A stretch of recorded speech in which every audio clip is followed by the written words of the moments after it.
guys, happy Saturday. Thank you so much for being here. Sorry I started 5 minutes late. I was running a little late because I was trying to curl my hair. It kind of worked. Today I thought I would play some music for you guys on the classical cello on Cello Guo. This is my 1878 Ghanem Bernadette. Let me turn the lighting down a little bit. I think I'm a little washed out.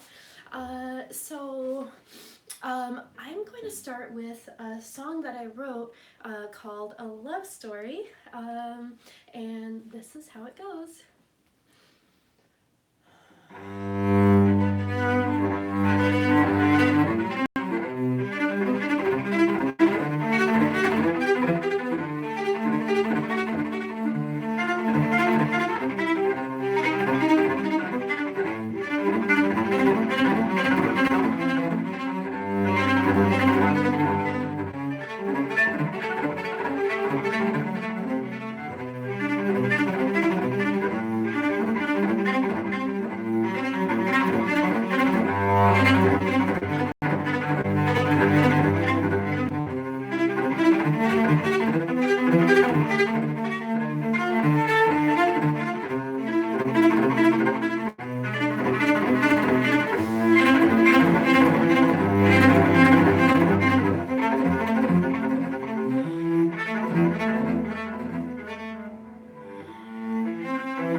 There you go. That was A Love Story, and there's actually a music video for it here on YouTube if you guys are curious to see it. It features my friend Jean Suk, who is also known as B-Boy. He's an amazing dancer, break dancer, and he only has one leg, so it's really, really incredible what he can do. And we shot a music video for it with my friend Joram in Amsterdam when we were both on tour with the circus, with the Cirque du Soleil in, I think it was in 2012 or 2013. So anyway, if you guys want to hear that song again and see the music video version, you can go ahead and check that out on YouTube. Hey guys. So, all right, what shall I play next? How about, I'm sure all of you have heard me play over and over the Prelude by Bach from the First Cello Suite, which is one that goes. So instead of playing that, because that is, it's a great beautiful piece, which is why everybody always plays it. But I'm actually going to play the second song in that suite, which is I think a lot less well known. It's called the Allemande, and the Allemande is kind of a Baroque era dance. And of course, these pieces by Bach were like stylistic, so it wasn't like literally for dancing. I mean, I guess you could dance to it if you'd like to, but it's kind of at like a slower tempo, not super slow, but also not like a super fast jig or anything. So anyway, this is the Allemande from Bach's first suite for solo cello.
Thanks so much for being here. Hello. Hi. Okay, so I've done a few of these Saturday live streams already, and I do have an account on Patreon. I don't know if you guys know what that is, but it's basically a way, because all of these videos are free, of course, and they'll always be free because I'm just sharing with you guys. However, for those people who may so be inclined to want to contribute towards videos, the cost of music videos, the cost of equipment, stuff like that, only if they want to, they can check out Patreon and kind of become like part of the team, I guess. And so this is the very first of the live stream series that will actually be Patreon supported. And so I asked some of my Patreon patrons if they had any special requests. And so I actually have to check the updated list, but one of these requests, and also questions for like a Q&A, but one of the requests was that they wanted to hear a little bit more erhu, which is the Chinese instrument that I play. So here is my erhu. And I don't really know, oops, something happened to the strings here. It broke a little bit. To get that looked at. Hold on, let me get this tune. Alright, here is some random improvised Chinese-ish music by a Chinese person on a Saturday morning.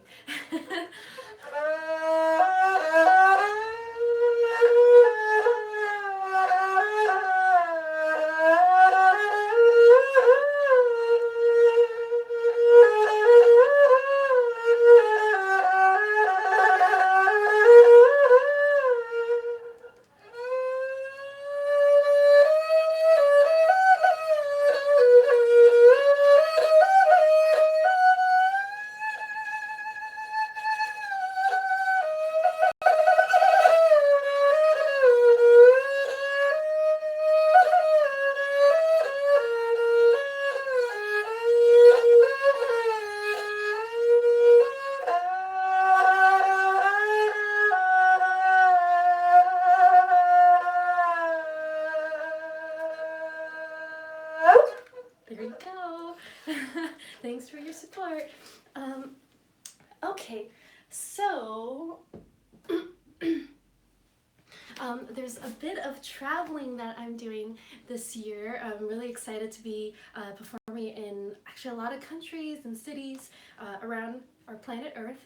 And right now, well actually, if you guys watched last week, I was like super sick, so I was a little bit sick before New Year's, and then I had a show to play on New Year's Eve, which was really fun, at the Shade Hotel in Manhattan Beach. But it was outside, it was kind of cold, I wasn't wearing very much clothing, you know, because that's what I do, and I was feeling kind of okay. I did the show, and the next day I was like completely dead. So I was in bed for like 4 days. But so now I'm just like starting to feel better, and I'm starting to practice and prepare for upcoming shows. So it's not, I don't feel like it's fully ready, because I haven't played the piece in a while, and I just started practicing it yesterday. But I wanted to share it with you guys and play it for you solo, because I'm here. There's no other musicians with me. But in February, next month, I'm going to Switzerland. I will be performing with Art on Ice, which is, I believe, the world's largest ice skating show. So there's all these amazing musicians that they're bringing in from countries, from Europe, from the US, and I was very lucky to have been asked to be a part of it. I'm playing 3 songs as a part of the show, and one of the songs is Schindler's List, and the recording that I did, and also, of course, there's a music video on YouTube for it. The recording I did live in one take with my friend Brian Pizzone, who's an amazing pianist. Oh, I haven't talked to him for a while. I'll have to call him up and say hi. And so anyway, that is one of the pieces, Schindler's List, that I'm playing, and I thought I would just play it for you guys. I'm gonna bring my little baby music stand over.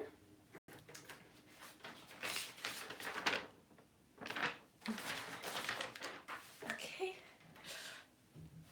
You know, I was doing my makeup this morning, and I was Googling 20s Asian makeup. I don't know if I look very 20s, but I tried. Okay. All right, guys. So here is my not completely ready, but in progress practice version. No, let's not say that. I'm just making excuses. Here is Schindler's List.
Sorry for the note.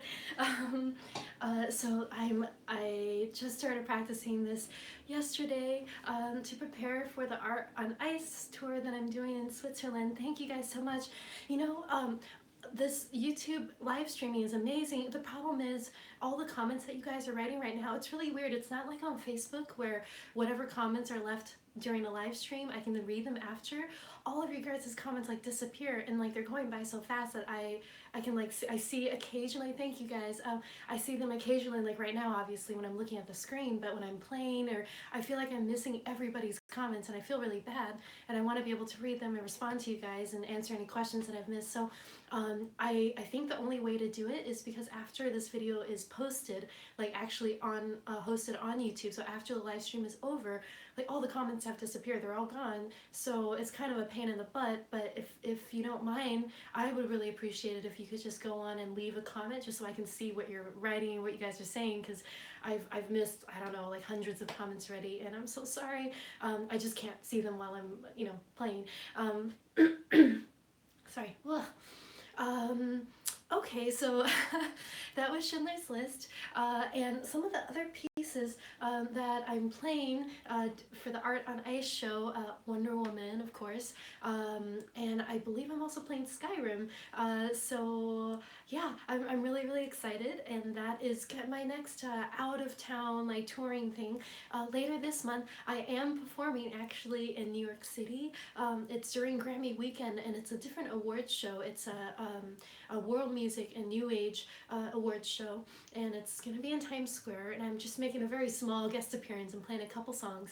I'm actually doing some live looping, which is where with my electric cello, you know, I loop over and over, and I kind of build, I just kind of make up a song on the spot and build something. So I'm doing that for 4 or 5 minutes, and then after I run out of ideas, I will also be playing Wonder Woman. Hold on 1 second, I think I need some water. I will answer a couple of questions. Hold on 1 moment. Do you like my new dress? I got it on, believe it or not, Amazon, $15.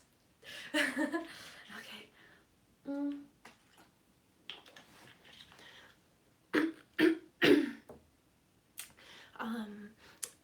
Someone commented, they asked about the comments. No, all of your comments disappear. It's so weird. After the live stream is over, it's like a live chat, but literally a live chat that's only live during the video. And so if I go back after, I'm like, there's nothing. I don't know what you guys are saying. So if you don't mind, just after this is over, after each one's over, if you could go and like write whatever questions or whatever it was that you wanted to say, hopefully nice things, then I would be able to read them.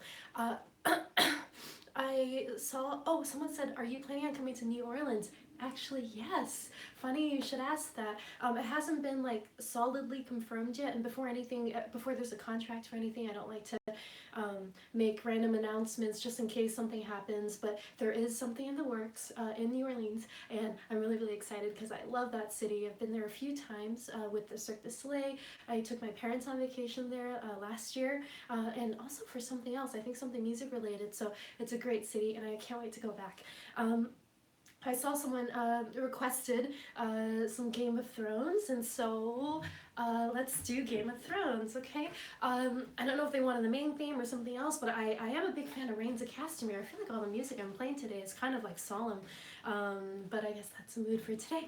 Okay, alright, so here is the Reigns of Castamere from Game of Thrones, my favorite TV show, and I'm so sad that we have to wait an entire year for the new season to come out, which kind of sucks, but that's okay. It'll be even better when it finally arrives in a year.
So now maybe I will look very carefully at your comments and answer a few questions if you guys don't mind. Hello, hello, hello. Oh my gosh, so fast, so fast. Sank Sony says Happy New Year, Tina. Thank you. Happy New Year to you guys. Thank you, thank you. Oh my god, baby. You guys, I'm. Oh my gosh, I'm so sorry. It's like going by so fast. I can't see it. Okay, I've seen one comment over and over and over. It says something about Poland. Hi, I love Poland. And yes, I am excited. I believe the plan is that I will be performing again this year at the Krakow Film Music Festival. And when I went the last time, it was an amazing experience. I love the city. I went there last year with Hans Zimmer during the tour. We also played in Krakow at the Toronto Arena. And I can't wait to come back. So I'm super, super excited. Thank you for being here. Thank you for watching. Okay. All right. Can you play? Oh, actually, funny enough, someone did request the Prelude by Bach, the one that I said, oh, everyone's probably heard it a million times, so I didn't play it. But yes, of course, I will play that for you. Someone said you promised to play Journey. Okay, I'll play Journey. Joaquin says, do you have a photographic memory? No, I don't have a photographic memory. I think what happened was that when I was growing up, you know, both my parents are music teachers, and I practiced so much, usually about 8 to 10 hours every day from when I started the cello. I was 7 years old. I'm 32 now, and so it's been a very long time. And I think when you're young and your body and your mind is still developing physiologically, we're very moldable to whatever environmental factors are around us, and so I think just because I played so much cello, and I was also playing piano. I took piano lessons. I was doing theory, like music. Just kind of like I think I just got used to like learning music and memorizing music. So I feel like I generally am able to learn music and memorize it pretty quickly. But then if you think about it, it's all just work. If you do something repetitively over and over and over, anything really, it's going to obviously become a part of your muscle memory. So, for example, I always tell people it's a little extreme, but for me, like right now, I'm still in the practicing phase. But by the time a show, it's time to perform, you know, publicly live on stage, and people are paying to come see you play, and like it's like a whole thing, and you're expected to be perfect. I always try to make sure that whatever pieces I'm playing or whatever songs I'm performing are so ingrained into my mind and my body that I can actually play the song. Of course, this is separate from actually the communication through music, but purely on a physical level, I like to make sure that I can literally have a full conversation, a conscious conversation with somebody while my body is just playing everything, and I don't even have to think about it. To me, that is when you are fully prepared, because I feel like if you're consciously worrying about, oh my god, am I going to be able to reach that note? Oh my god, what bowing was I using again? Oh wait, oh man, I don't know if it just it completely takes you out of the moment. So I try to practice, like usually before concerts. It depends like how much other work that I have, because it is difficult. I could do a whole other video about just like balancing all the things that we have to balance nowadays as artists, or as I don't know, whatever you want to call it, musicians, brands. Like you kind of have to do a little bit of everything. But I do try to practice I would say at least 6 hours, sometimes 8, sometimes 10, just depending on how much time I have, just to make sure and just hyper focus. So for example, right before the Switzerland tour, I do have to finish this film that I started scoring. I'm going to deliver that right before I leave for Switzerland. But other than that, I already cleared my schedule. All I'm doing is just practice like a robot. And I feel like if you work like a robot to build up the muscle memory, then when it comes time to perform and you're on stage, I can swing my hair around, I can run around, I can twirl my cello, whatever it is that comes to me in the moment, because those things aren't planned. Like what I'm doing on stage is actually completely unplanned. I just whatever comes out of me, like it comes out. But I feel like it can only come out in a way that doesn't completely ruin the performance if that physical, the notes, the music, the bows, everything else, it's already locked in. And so yeah, that's how I work, and that's how much I practice. And I really think with like with anything, it doesn't have to be cello, like anything that you do, you just have to put a lot of hours into it. Like maybe sometimes it seems like, oh, you know, that she's just having fun on stage and it's so like natural. Guys, girls, it is not natural. I'm telling you, it's not natural. It's like it's tens of thousands of hours of work and practice and planning, and like if you look at my sheet music, I don't know if you can see it. I what I do, since I'm basically my own teacher now, I watch if I'm studying a piece. So for example, Schindler's List, I'm studying this piece. I'm trying to find the best way to play it. And it's not to copy other people, but it is good to like know what other interpretations have been done, to listen to what other amazing musicians have done with the piece. So I looked at maybe 25 videos of violinists, cellists, of different instruments, of people playing it. I listened to it, I listened to the phrasing, I like stare, I will stop every 2 seconds and like look at the bowings that they're using, like, and then try it out and be like, that's interesting, okay, that doesn't work for me. Then like, so I spend about like for each bar, so a bar is like one little box, and depending on the tempo of the music, like it's like a microsecond or 1 second.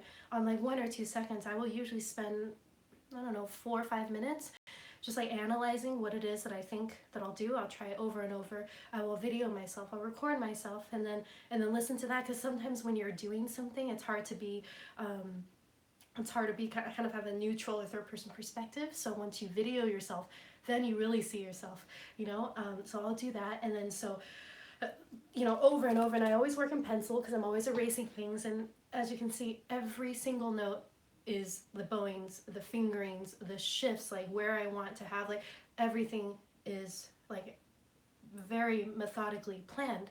So there is a plan for everything. But and then once I practice this piece, you know, 1,000 times at least, you know, 1,000 times over and over and over, working out the kinks, making sure it's perfect.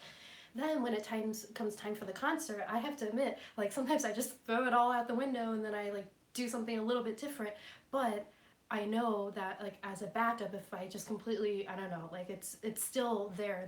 The foundation is there. So once you have the foundation, you know exactly what you're doing, then you can kind of like veer off and like experiment a little bit. But if you don't know what you're doing and you're just randomly experimenting all the time, then you're kind of in trouble, you know?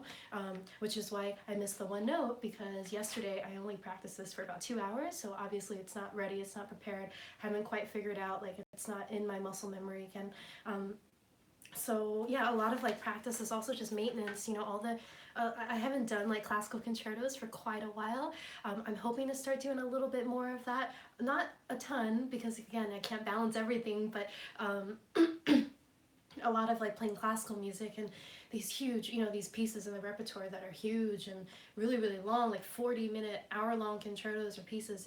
It takes a lot of work, just maintenance work, to practice and make sure that we don't forget everything that we spent so many hours practicing. So anyway, sorry about that very long-winded answer. I am going to play that prelude that someone requested, and I'll play it maybe a little bit faster than usual. Okay. All right.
from Bach's First Cello Suite. And then, like I said earlier, someone requested Journey. Journey, for those of you who don't know, was a PlayStation game that my friend Austin Wintory composed the score for, and I play the cello solos for. And I believe to date it is the most, is it? I think it was, well, it was the first video game in history to ever be nominated for a Grammy for Best Soundtrack, because usually it's always movies. So how does it go? All right, here's a little bit of Journey.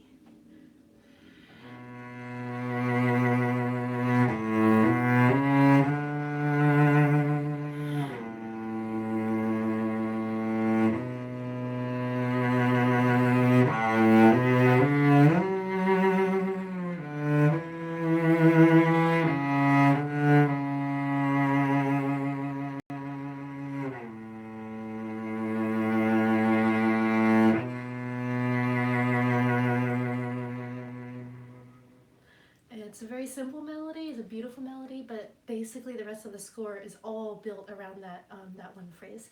So there you guys go. Let me see, I will answer a few more questions. I'm trying my best to kind of like do, play and then also read what you guys are writing. Hi, hello, Lola from Russia. I'm actually performing in Moscow on my birthday, around my birthday. My birthday is October 28th, and I am performing in Moscow in October with Vivaldiano this year, so hopefully you can come if you're near Moscow by chance. The last time I went to Russia, I remember it was awesome, but it was so cold. So cold. I was there with the Cirque du Soleil, and we were playing at the, we played in a few different cities, but we played at the Ice Palace, and it was so cold outside that it hurt to breathe, but I am very excited to go back. Okay. Hi, hello, Greece. Emmanuel Hueso says, come to Mexico, Tina. I would love to perform in Mexico. It's been quite a while. I used to play a lot of classical concerts in Mexico, so I would love to be able to come back. Somebody asked, what were the best things that happened in 2017? Oh my God, so many great things happened in 2017, and I'm super, super grateful. I actually yesterday, on my computer, I'm very analytical, and I do plan out a lot of things the same way that I practice, the same way that I plan. So I have spreadsheets for everything, and I have like a manifestation list, but I don't do it like all pretty with like colors and draw it out on a whiteboard. I used to do that. Now everything's like filed in the computer file. So I started it in January 1st, 2017, and I wrote exact goals, because I believe that if your goals are too general, it's good to like generally want something. I don't know, like I want to be good at something. That's a very general idea, but if you don't give yourself very precise goals and break it down into smaller chunks that are actually realistic, I feel like it just doesn't happen, or it's very difficult to happen because there's no plan. It's easy to say like, I want to learn how to play blah blah blah, and it's like a really difficult piece.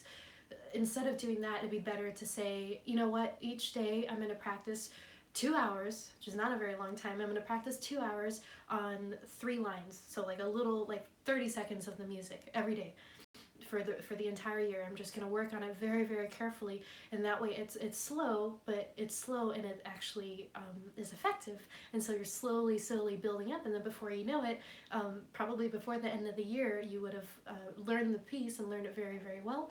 That's just like a random example, but for me, that's kind of the way that I think and I work. So I had a lot of different goals, with love, with family, with career, of course, with finances, with friendships, like a lot of different things. And so I think for the most part, I because I was like so methodical and planning, I did make some progress. There's some things I fell behind on, like I was like, I'm gonna exercise every day, and did I exercise every day? No, unless you count like eating, because my jaw is moving up and down. That is a form of exercise. Or playing the cello, I'm going like this, so it's kind of exercise, but not really.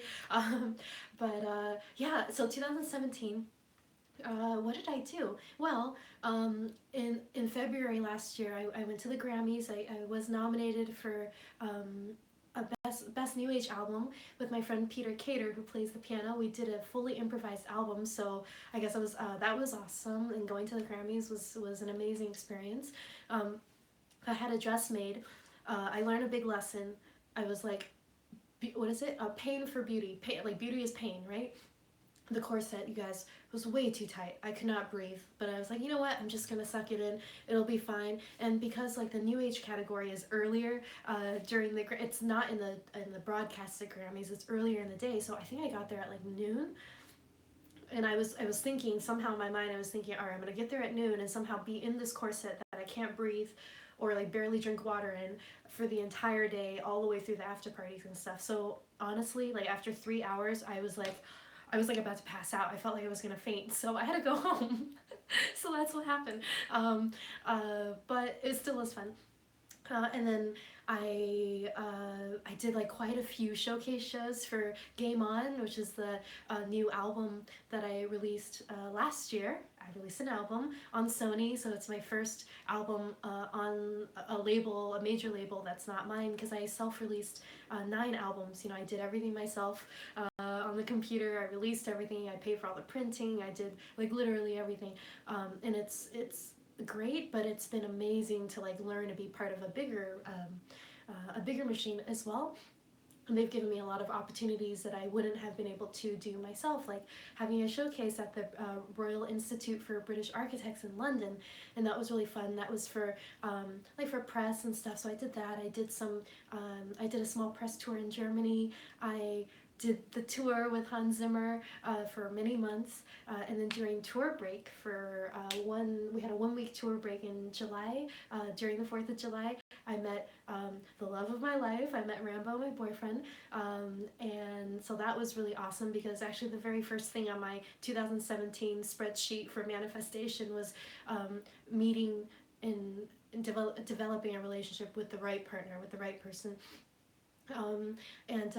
You know, I haven't really talked about it, and I guess people have asked, but I was just kind of like, I don't want to offend anyone. I don't want to, I don't know. I just want to be respectful in everything that I do. But as you know, I was married before, and obviously I'm not anymore. I've seen some comments like, hey, aren't you married? I'm like, if I was married, do you think I would be publicly posting about my boyfriend? No.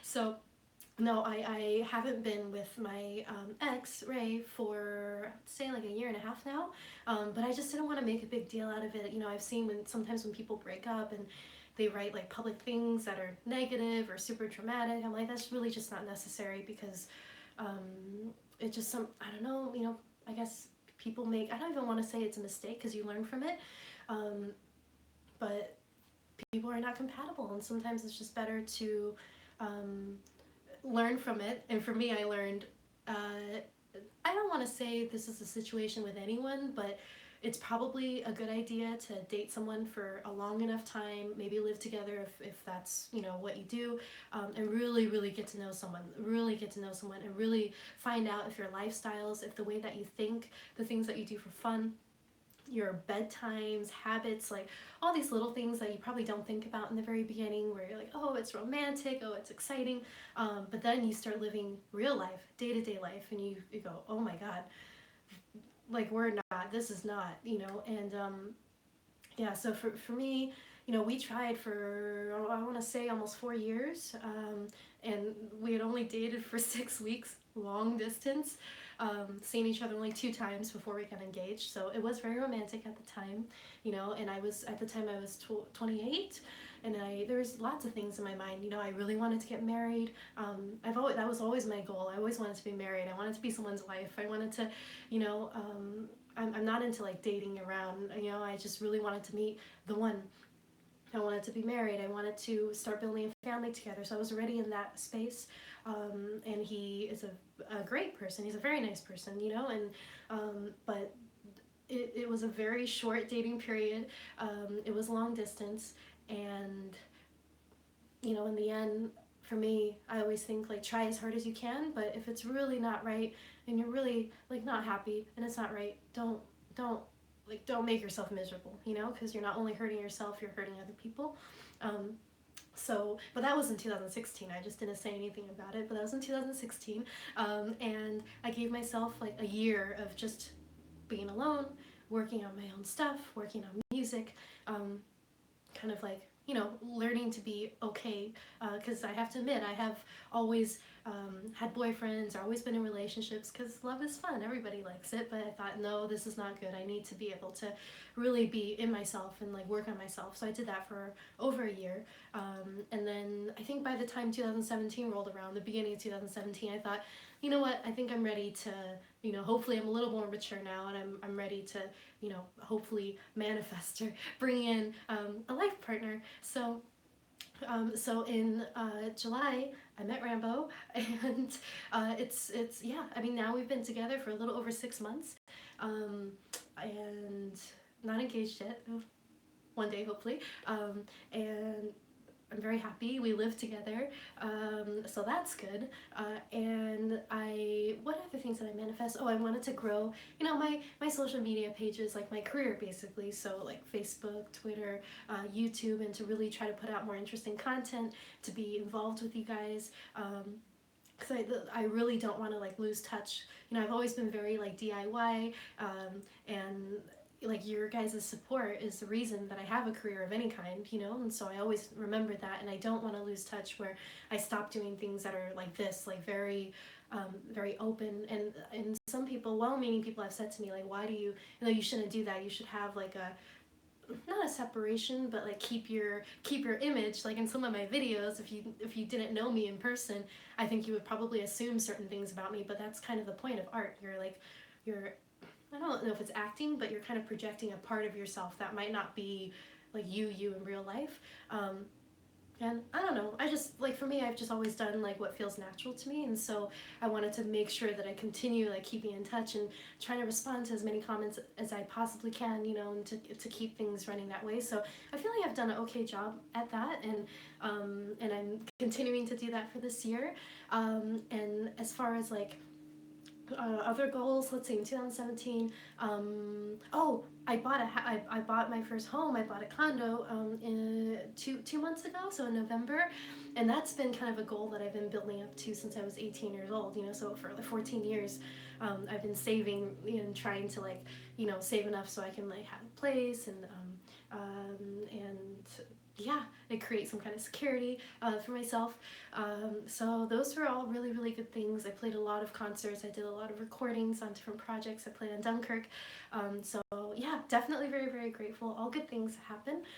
And then for this year, I'm excited for all the different concerts and projects that I'll be working on.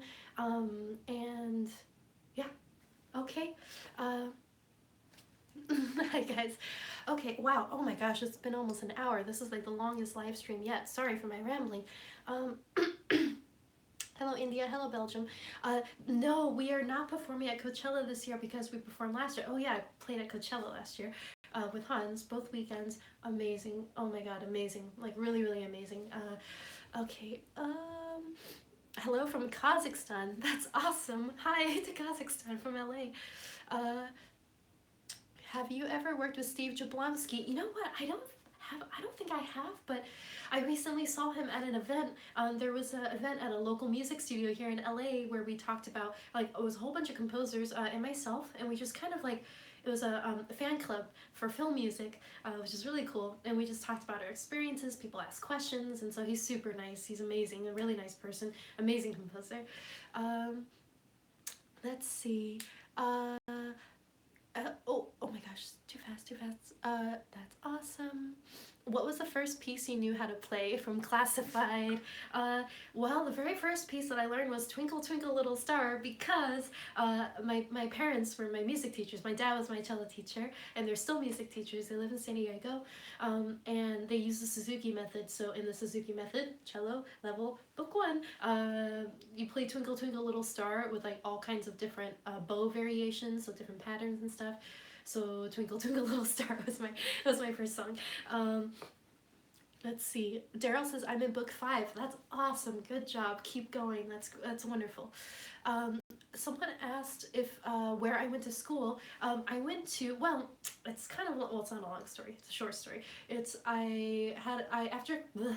Okay, so when I was in high school, I had a couple years where I was confused because I spent so many hours practicing cello, and I thought, but do I really want to be a musician? It is a hard life. It's like, don't get me wrong, like it's extremely difficult, you know, to be a musician and to make a living as a musician and to create a career as a musician. And because my parents are musicians, you know, I saw firsthand. It's not. It's one of the, obviously being any kind of artist is very difficult. So I thought, oh, maybe I should do something else instead. I thought about maybe going into psychology. I thought about maybe going to medicine. And I was actually the president of the Future Doctors of America Club in high school, believe it or not, except I really don't like blood. I feel like I'm going to pass out if I see blood, even if it's like a tiny bit on myself. So obviously, you know, I can't do that. And I thought maybe about like interior design, but finally, I had like full scholarship offers for cello, so obviously, you know, if I have a scholarship offer, I'm going to play the cello. And I went to USC in LA, and I had an amazing teacher, Eleanor Schoenfeld. She unfortunately passed away during my third year when I was starting my third year of college. And I also got really, really busy, and it was hard to balance because even though the scholarship covered my tuition, which is like a lot, USC is an expensive school, it didn't cover living expenses, it didn't cover books, you know. And I remember the first semester of school, I went to I had to go get, you know, the books for my classes, and it was over $900. And I was like, who the hell, like, how am I going to pay for this, you know, because I had no money. So I started doing gigs. I was teaching piano lessons, teaching cello lessons. I was playing weddings, funerals, bar mitzvahs, gigs on Craigslist. You know, like literally anything that I could do. And it just became really, really hard to balance. You know, because I had to work and go to school and practice. And then luckily I started having more concert opportunities. So then I was practicing a lot because I was like preparing for concerto concerts, and I just wasn't able to balance it. Then my cello teacher passed away, so I was like, you know what, I'm just gonna go focus on my career. School is great, you meet a lot of connections, you learn things, but for me it really was like I struggled with it a lot, and my parents like freaked out. They're like, what? You have a full scholarship to USC and you're leaving, and they were really mad at me for a while, but I'm really glad that I left. I'm really glad that I spent, because you can really learn everything that you need to learn on the internet. You know, you can take lessons from teachers outside of like a school environment. I feel like if you're really driven to like do something, it doesn't matter what situation you're in, like you'll do it, you know. So I went to school at USC for like 2.5 years basically. I never got my cello degree because I was out, you know, playing the cello. And then later when I was in the circus and I had a lot of free time, like on tour, because I was on tour for 2 entire years, like straight, I did a distance learning degree, so I got my bachelor's in metaphysical theology, because I was always interested in, I guess, the nature of our universe and belief systems and religions and the way people are raised and how that affects what they believe and what they think, and, you know, all that random stuff. So that was actually a lot of fun, and I did that like in my free time while I was on tour. And yeah, and I try to take some online courses about different things. I also took a investing course, a stock trading course from Ameritrade, and I always try to read every day, at least 1 to 2 articles a day. I try to read about different things, you know, just to like kind of educate myself, and because there's always new discoveries and new things coming up on a daily basis. So yeah, Emmanuel Hueso, hello, keeps asking for Vikings, but I recorded music for the Vikings TV show, and then I played at the Krakow Film Music Festival. There's a video on YouTube of me playing that, but I'm trying to think, I don't feel like that piece that we play kind of works with just the cello, but I can play like a little part of it. Okay, it's, alright, and there's so much music in the Vikings, so I'm not quite sure let's see. Okay.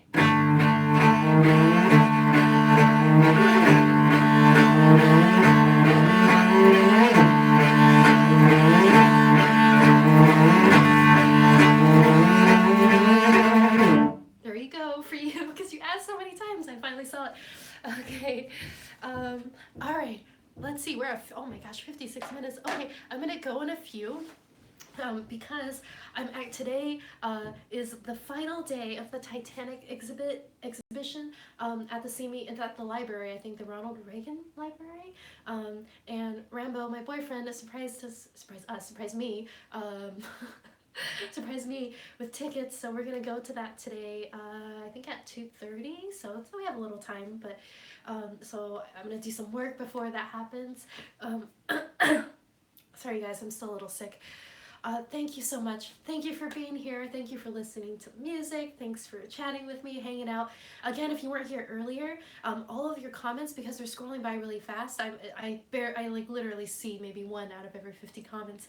And then after the video ends, they like all disappear because they're live comments. So if you have any questions that I didn't answer or requests or anything like that, please leave a comment after, because I'm going to end this video soon in a couple minutes. So after, please like just go to the video once it's actually in YouTube, and then just leave a comment there so I can like read it and answer you guys. And also, I said this earlier, but this is the very first live stream video, concert / Q&A / hangout, whatever you want to say, that is supported by my wonderful Patreon patrons. If you want to find out more about that, I'll put a link below. My link is just patreon.com / my name, Tina Guo. And there's also some other like rewards and different things. And if you sign up there, you also get access to stuff that isn't public. I know I share a lot, but believe it or not, there are things I don't share about, usually about upcoming concerts or early access to tickets or different events or things that come up. So if you're interested in that, please check it out. If not, thank you so much for being here. I hope you have a wonderful weekend. And I guess I will see you guys very, very soon. Thank you so much for being here. I really appreciate your support. Have a wonderful Saturday, and I will see. Oh, okay. You know what, you guys? Like every time I forget how to end this video. Thank you guys. All right. Okay, here we go. Bye. Thanks for being here. See you soon.